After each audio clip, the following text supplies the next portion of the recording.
로마에서 선교하다. 사도 21장 17절부터 28장 31절까지. 바오로는 예루살렘에 도착한 뒤 야고보와 원로들을 찾아가 그동안에 있었던 일을 모두 이야기했습니다. 이야기를 들은 그들은 하느님을 찬양하고 나서 그에게 말했습니다. 바오로 형제, 많은 이방인들이 복음을 받아들이고 예수님을 믿는다니 참으로 기쁜 일입니다. 그런데 당신에 대해 유다인들은 큰 반감을 품고 있습니다. 필요 없는 오해를 사지 않도록 성전에 가서 정결 예식을 행하면 당신도 율법을 지킨다는 것을 유다인들이 알게 될 테니 그렇게 하십시오. 유다인들은 바오로가 사람들에게 모세의 율법과 관습을 지키지 말라고 가르치는 것으로 잘못 알고 있었던 것입니다. 바오로가 그렇게 하기로 하고 성전에 들어간 사이에 유다인들이 군중을 성동하여 그를 성전 밖으로 끌어냈습니다. 그들은 바오로를 민족과 종교를 배반한 자로 몰아죽이려 한 것입니다. 그때 온 예루살렘에 폭동이 일어났다는 보고를 듣고 군인들이 달려왔습니다. 그들은 군중을 물리치고 바오로를 쇠사슬로 결박하여 끌고 갔습니다. 천인대장은 유다인들이 계속해서 바오로를 죽이려 했기 때문에 바오로를 카이사리아에 있는 총독에게 보냈습니다. 총독은 천인대장의 보고서를 읽고 그를 고발한 자들이 도착한 다음 신문하겠다며 바오로를 감옥에 가두었습니다. 며칠 후 대사제가 원로들과 함께 예루살렘에서 내려와 바오로를 펠릭스 총독에게 고소했으나 로마법에 어긋나는 일을 하지 않았다는 것이 밝혀졌습니다. 그러나 그는 재판을 연기하여 바오로는 2년 동안 감옥에서 갇혀 지내야 했습니다. 2년 후 페스투스 총독이 새로 부임하자 수석사제들과 유다 지도자들이 바오로를 다시 고소하여 카이사리아에서 재판을 하게 되었습니다.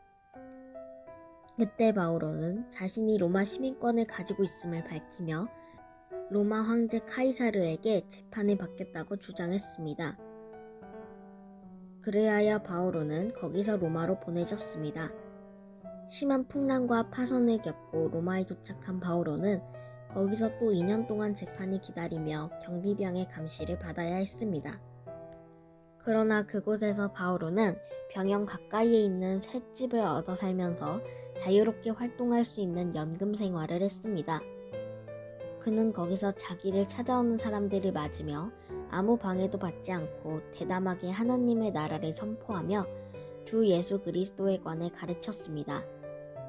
예루살렘에서는 아무런 연락도 없었고 그를 찾아온 사람도 없었으므로 바오로는 2년 만에 자연적으로 석방되었습니다.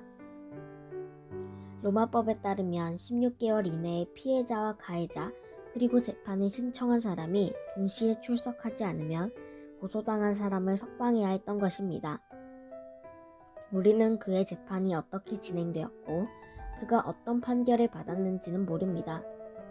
바오로가 풀려난 것은 기원 후 63년쯤이었을 것이라고 하며 그 뒤 바오로가 어디서 무엇을 했는가에 대해서도 확실한 기록이 없습니다.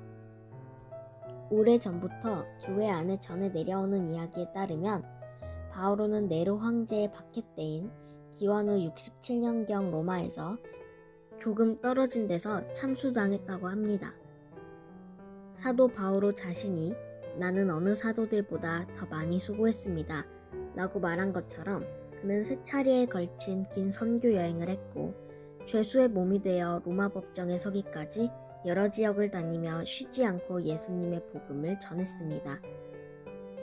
바오로는 걸어서 7,800km를, 배를 타고 9,000km를 항해하는 등 모두 16,800km가 넘는 길을 다니며 복음을 전했다고 합니다.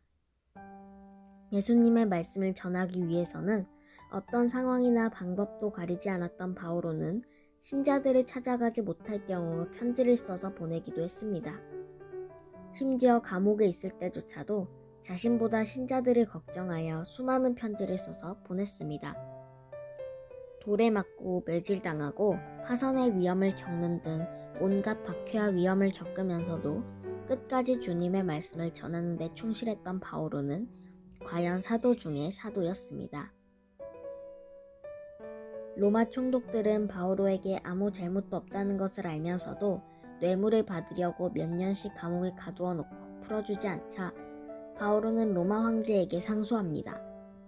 그런데 루카는 어렵게 로마에 도착한 바오로가 황제에게 재판을 받는 과정이나 어떤 판결을 받았는지는 기록하지 않고 뜬금없이 바오로가 가택연금 상태에서 찾아오는 사람들에게 하느님 나라와 예수 그리스도에 관해서 가르쳤다고 밝히며 책을 끝냅니다.